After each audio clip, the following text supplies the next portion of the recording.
There's loads of ways to make money from property without actually having any money.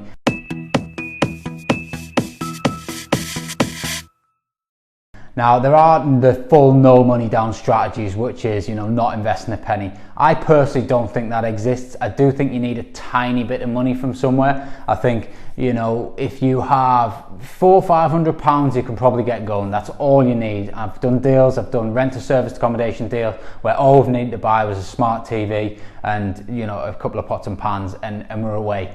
So you've got to have a tiny bit of money, but anyone can kind of find that type of money. You can get it on credit cards, you could, borrow it from somebody, you could take small personal loans. There's ways and means of getting that size of cash.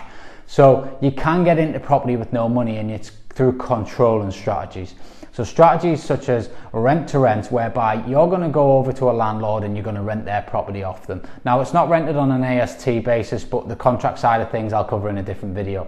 You're just going to rent the property off a landlord. What you're then going to do is rent it on a different strategy. Obviously, you couldn't pay market value rent to a landlord and then rent it out as a single let for the same amount of money, because you wouldn't make any money. You'd actually lose money through voids, maintenance and other things that come crop during the time frame of the contract. So what you have to do is you've got to use one of the super rent strategies, as I call them. Now, for me, that's serviced accommodation, or it's room by room let. Now, a 2-bed flat you probably couldn't do on rent to rent on room by room, because you're not going to make that much money, and obviously you've got to cover the bills and everything else that comes with it when you're pulling these strategies off. So for rent to rent sort of HMO style or room by room let style, you need properties probably 4, 5, 6 beds and more, and then you can rent each room out as a unit, circa £350 to £550 depending on location, and you might then be paying the landlord say £1,000 rent a month for his 5-bed house.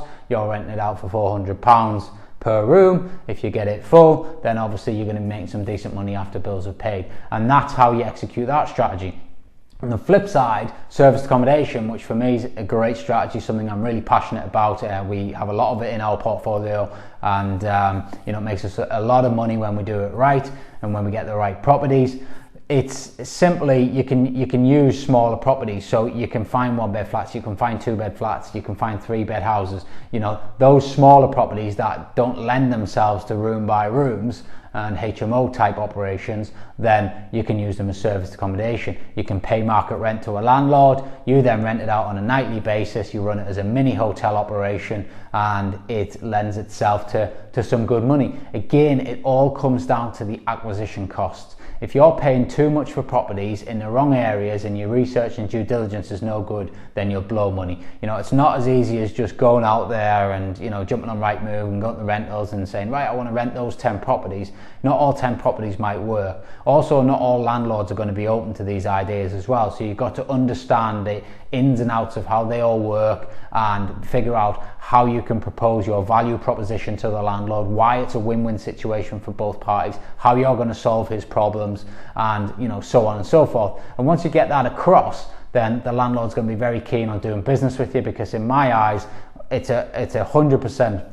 I firmly believe that what we offer is 1,000,000 times better than what a tenant offers to a landlord, or what an estate agent management service can offer to a landlord. There's there's longevity in it, there's a long-term contract in it for them, which means no voids, plus you're keeping on top of the maintenance, you're cleaning the places all the time, you've got eyes on them, you run it as a business, so you're going to want it for a long term. So there's loads and loads of benefits of why the landlord would prefer to use you rather than a tenant, but it's up to you to get that across to the landlord when you find the right property, you've done your research, and you know that those locations are going to work for you at the market rents that have been asked for. So that's how you can make profit from somebody else's property. And if you find the right ones that are furnished already, or they don't need any refurbishment to get them going, then you can do it with no money down or very little money down. So hope that helps, and get after it, because it's a great strategy. It's something that we continue to deploy. It helps you build your cash flow to then go on to buying your own asset portfolio as well, and the mixture between the two for me works very, very well. Take care.